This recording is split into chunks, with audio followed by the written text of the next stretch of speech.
ವೀಕ್ಷಕರೇ, ಚಂದನ್ ಶೆಟ್ಟಿ ಮತ್ತು ನಿವೇದಿತಾ ಗೌಡ ಡಿವೋರ್ಸ್ ಸುದ್ದಿ ಎಲ್ಲರಿಗೂ ಶಾಕ್ ಕೊಟ್ಟಿದೆ. ರಿಯಾಲಿಟಿ ಶೋನಲ್ಲಿ ಮಿಂಚುತ್ತಾ ಸೋಷಿಯಲ್ ಮೀಡಿಯಾದಲ್ಲಿ ಕ್ಯೂಟ್ ಆಗಿ ರೀಲ್ಸ್ ಮಾಡುತ್ತಾ ಎಲ್ಲರನ್ನ ರಂಜಿಸುತ್ತಾ ಇದ್ದ ಈ ಜೋಡಿ ಏಕಾಏಕಿ ಸಂಬಂಧವನ್ನ ಮುರಿದುಕೊಂಡಿದ್ದು ಯಾಕೆ ಅಂತ ಎಲ್ಲರೂ ತಲೆ ಕೆಡಿಸಿಕೊಂಡಿದ್ದಾರೆ. ಕಳೆದ 1 ವರ್ಷದಿಂದ ನಿವೇದಿತಾ ಮತ್ತು ಚಂದನ್ ತಮ್ಮ ಸಂಬಂಧ ಹದಗೆಟ್ಟು ಡಿವೋರ್ಸ್ ಹಂತಕ್ಕೆ ಬಂದಿದ್ದರೂ ಅದನ್ನ ಎಲ್ಲಿಯೂ ತೋರ್ಗೊಡದೆ ಅನ್ಯೋನ್ಯವಾಗಿದ್ದಂತೆ ಇಬ್ಬರು ನಟನೆ ಮಾಡುತ್ತಾನೆ ಬಂದಿದ್ದಾರೆ. ಅಷ್ಟರ ಮಟ್ಟಿಗೆ ಈ ಇಬ್ಬರು ಅತ್ಯುತ್ತಮ ನಟ ನಟಿಯರು.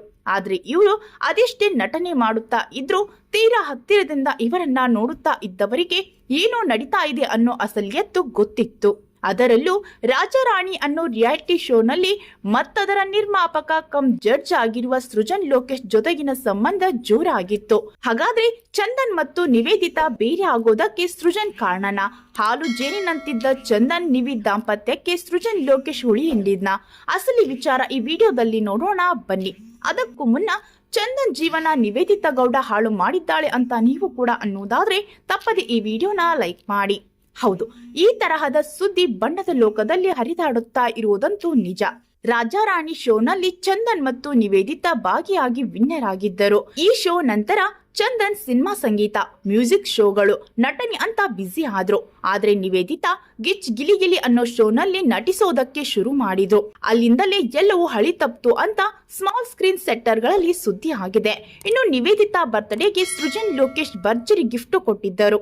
ತಮ್ಮ ನಿರ್ಮಾಣದ ಶೋಗಳಲ್ಲಿ ನಿವೇದಿತಾಗೆ ಅವಕಾಶದ ಮೇಲೆ ಅವಕಾಶ ಕೊಟ್ರು. ಅಷ್ಟೆಲ್ಲ ಯಾಕೆ, ತಮ್ಮ ನಿರ್ಮಾಣದ GST ಅನ್ನೋ ಸಿನಿಮಾದಲ್ಲೂ ನಟನೆಯ ಚಾನ್ಸ್ ಕೊಟ್ರು. ನಿವಿ ಬರ್ತ್ಡೇಗೆ ಸೃಜಾ ಹಾಕಿರೋ ಪೋಸ್ಟ್ ನೋಡಿದ್ರೆ ಇವರ ತೀವ್ರ ಆತ್ಮೀಯತೆ ಅದ್ಯಾಪರಿ ಇದೆ ಅನ್ನೋದು ಗೊತ್ತಾಗುತ್ತೆ. ಸೃಜನ್ ಮತ್ತು ನಿವಿಯ ಈ ಅಸಹಜ ಸಲಿಗೆಯನ್ನ ನೋಡಿ ಅನೇಕರು ಚಂದನ್ಗೆ ಎಚ್ಚರಿಸಿದ್ರಂತೆ.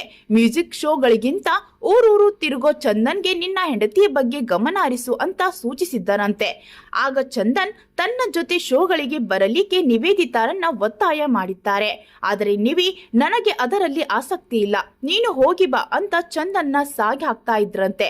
ಗಂಡನ ಜೊತೆಗಿನ ಸಂಗೀತ ಶೋಗಳಿಗಿಂತ ಮಜಾ ವಿತ್ ಸುಜಾ ಶೋನಲ್ಲೇ ನಿವಿ ಹೆಚ್ಚು ಮಿಂಚು ತೊಡಗಿದಳು. ಈ ನಡುವೆ ನಿವೇದಿತಾ ತಾನು ಸೋಲೋ ಟ್ರಿಪ್ ಹೋಗಬೇಕು ಅಂತ ಆಗಾಗ ವಿದೇಶಕ್ಕೆ ಒಬ್ಬಳೇ ಹೋಗೋದಕ್ಕೆ ಶುರು ಮಾಡಿದ್ರಂತೆ. ಚಂದನ್ ಕೂಡ ಪತ್ನಿಗೆ ಆ ಫ್ರೀಡಂ ಕೊಟ್ಟಿದ್ದರು.